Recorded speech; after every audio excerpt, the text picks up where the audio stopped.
ನೋಡ್ರಿ, ಇವತ್ತ ದೀಪಾವಳಿ ಪೂಜೆ ಇದ್ರ ಕಾಲಾಗ ಪಾಡ್ಯ ಪೂಜೆ ಇತ್ತು. ನಮ್ಮ ಮನೆಯೊಳಗೆ ಎಲ್ಲರಿಗೂ ಏನ್ ಮಾಡಿದೆ, ಪೂಜಾ ಕೂಟಕ್ಕೆ ಕರೆದಿದ್ದೆ. 5:05 ಗಂಟೆಕ ಇವ್ರು ಪೂಜಾಕಂತ ಮನೆಗೆ ಬಂದಿದ್ರು. ಊಟ ಮಾಡು ಅಂತ ಅವ್ರಿಗೆ ಅಂದೆ.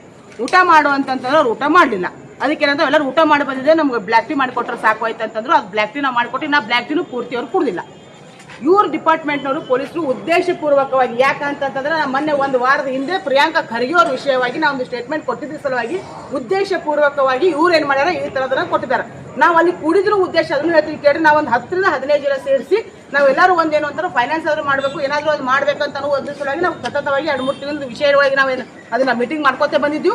ಆ ಟೈಮ್ನಾಗ ಏನಾಗಿತ್ತು, ಹಬ್ಬ ಇದ್ರ ಸಲುವಾಗಿ ನಮ್ಗೆ ಆಗಿರಲಿಲ್ಲ. ಇವತ್ತು ದಿವಸ ಚಲೋ ಅದ, ಎಲ್ಲರೂ ಸೇರಿಸಿ ನಾವು ಏನಾರ ಮಾಡಿದ್ರು ಫೈನಲೈಸ್ ಮಾಡ್ಬೇಕಂತ ಅನ್ಕೊಂಡು ನಾವು ಎಲ್ಲರೂ ಕೂತಿದ್ದೆ. ಕರೆ ಡಿಪಾರ್ಟ್ಮೆಂಟ್ನವ್ರು ಬರ್ತಾರ, ರೇಡ್ ಅಂತ ಯಾವಾಗ ಆಗ್ತೈತಿ, ಯಾವಾಗ ಎಲ್ಲರೂ ಕಲ್ತು ಆಡ್ಕೋತ ಕೂತಿದ್ರು ಆ ಟೈಮ್ನಾಗ ಇವ್ರು ಬಂದು ಹೇಳಿದ್ರಂತಂದ್ರೆ ಹೌದಪ್ಪ ಅದು ಆಡಾಕತ್ತಿರ ಒಪ್ಕೊಂತೀನಿ. ಇವ್ರು ಬಂದ ಟೈಮ್ನಾಗ ಯಾರು ಆಡಾಕತ್ತೆ, ಎಲ್ಲರೂ ಬ್ಲ್ಯಾಕ್ ಟೀ ಕುಡ್ಕೊಂಡು ಕೂತಿದ್ರು. ಅವ್ರಿಗೆ ಇದ್ದ ನಮ್ಮ ಸಂಘಟನೆ ನಮ್ಮ ಮನೆಗೆ ಯಾರು ಬಂದಿಲ್ಲ ಅಷ್ಟು ಇವ್ರು ಚೆಕ್ ಮಾಡಿ ಅವ್ರ ಹತ್ರ ಇದ್ದಿದ್ದು ದುಡ್ಡು ಏನಪ್ಪ ಅಂದ್ರೆ 40,000 ರೂಪಾಯಿ ಸಿಕ್ಕದಂತ 6 ಜನ ಅದಾರ. 6 ಜನ ಹತ್ರ 40,000 ರೂಪಾಯಿ ಇರಂಗಿಲ್ಲ, 40,000 ರೂಪಾಯಿ ಇರಂಗಿಲ್ಲ. ಯಾರ ಹತ್ರನು 7 ಬಂದಿದ್ರು. 7 ಮಂದಿ ಒಳಗೆ 40,000 ರೂಪಾಯಿ ಇರಂಗಿಲ್ಲ. 40,000 ರೂಪಾಯಿ ಅಂತಂದ್ರೆ ಅಲ್ಲೇ ನಮ್ಮ ಮನೆಯೊಳಗೆ ಇದ್ದಂತ ಏನು ಅಂತಂದ್ರೆ, ನಾವು ವಾಸ್ತು ಪ್ರಕಾರ ಮನೆಯೊಳಗೆ ಇರ್ಬೇಕಂತ ಹೇಳಿ ನಾವು ಏನು ನಾವು ಕಾರ್ಡ್ಸ್ ಒಂದು ಇಟ್ಟಿದ್ರೆ ಅದಕ್ಕೆ ಕಾರ್ಡ್ ಸೆಟಲ್ ಇವ್ರು ಏನ್ ಮಾಡ್ತಾರೆ, ಪೂರ್ತಿ ತಗೋದ್ರೆ ಅರ್ಧ ಮರ ತಗೊಂಡ್ ಬಂದ. ಇದು ನೇರವಾಗಿ ಪ್ರಿಯಾಂಕಾ ಖರ್ಗೆ ಅವರು ನನ್ನನ್ನ ಟಾರ್ಗೆಟ್ ಮಾಡ್ಲಿಕ್ಕಂತಾರ. ನಾನು ಹೇಳ್ತಾ ಇದೀನಿ ಪ್ರಿಯಾಂಕಾ ಖರ್ಗೆ ಅವರಿಗೆ, ನೀವೇನಾದ್ರೂ ಕರೆನೇ ಇತ್ತು ಅಂತಂದ್ರೆ ನೇರವಾಗಿ ಮಾಡ್ರಿ, ಇಂಥ ಹೊಳಸು ಹುಚ್ಚು ಚಕ್ರ ಮಾಡಕ್ ಹೋಗ್ಬೇಡ್ರಿ. ನೀವೇನ್ ಮಾಡ್ತೀರಿ ಅದಕ್ಕೆ ನಾ ರೆಡಿ ಇದೀನಿ, ಮಾಡ್ಕೊಳ್ಳಿ, ನಾ ಮಾಡ್ಕೊಳ್ಳಿ ರೆಡಿ ಇದೀನಿ. ನೀವು ಏನ್ ಮಾತಾಡಿದ್ರೆ ನೇರವಾಗಿ ಮಾಡ್ರಿ, ನೇರವಾಗಿ ನನ್ನ ಜೊತೆಗೆ ನೀವು ಟಕ್ಕರ್ ತಗೊಂಡು ನಾ ಮಾಡ್ತೀನಿ.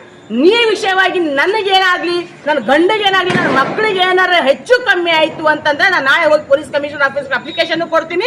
ಇದು ಉದ್ದೇಶ ಪೂರ್ವಕವಾಗಿ ನನ್ನ ಮರ್ಯಾದೆ ಕೈಲಿ ಪ್ರಿಯಾಂಕಾ ಖರ್ಗೆ ಅವರು ಮಾಡ್ತಾ ಇದ್ದಾರೆ. ನಾನು ಇದು ಸುಮ್ಮ ಕೊಡಂಗಿಲ್ಲ. ನನ್ನ ಗಂಡಗ ನನ್ನ ಮಕ್ಕಳಿಗೆ ಏನು ಹೆಚ್ಚು ಕಮ್ಮಿ ಆಯ್ತು ಅಂತಂದ್ರೆ ನೇರವಾಗಿ ಪ್ರಿಯಾಂಕಾ ಖರ್ಗೆನೇ ಕಾರಣೀಭೂತರಾಗ್ತಾರಂತ ನಾ ಹೇಳ್ತೀನಿ. ಇವ್ರು ಯಾವಾಗ ಹೇಳ್ಬೇಕು, ಯಾವಾಗ ಆಗ್ತೈತಿ, ಯಾವಾಗ ರೇಡ್ ಆಕೈತಿ, ಯಾವಾಗ ಎಲ್ಲರೂ ಕಲ್ತು ಕೈ ಒಳಗೆ ಇಟ್ಕೊಂಡು ಆಟ ಆಡಾಕತ್ತಿದ್ರು ಮಾಡ್ತಾರೆ ರೇಡ್ ಅಂತಾರೆ. ಹೌದಪ್ಪ ನಾವು ಒಪ್ಕೋತೀನಿ. ಏನ್ ಮಾಡಾಕತ್ತಿರೋ ಕೈ ಒಳಗೆ ಬ್ಲ್ಯಾಕ್ ಟೀ ಕುಡ್ಕೊತಿದ್ರು, ಅದನ್ನು ಅರ್ಧ ಮುರ್ಧ ಕುಡ್ದಾರ, ಅದನ್ನು ಅಲ್ಲೇ ಇಟ್ಟಾರ.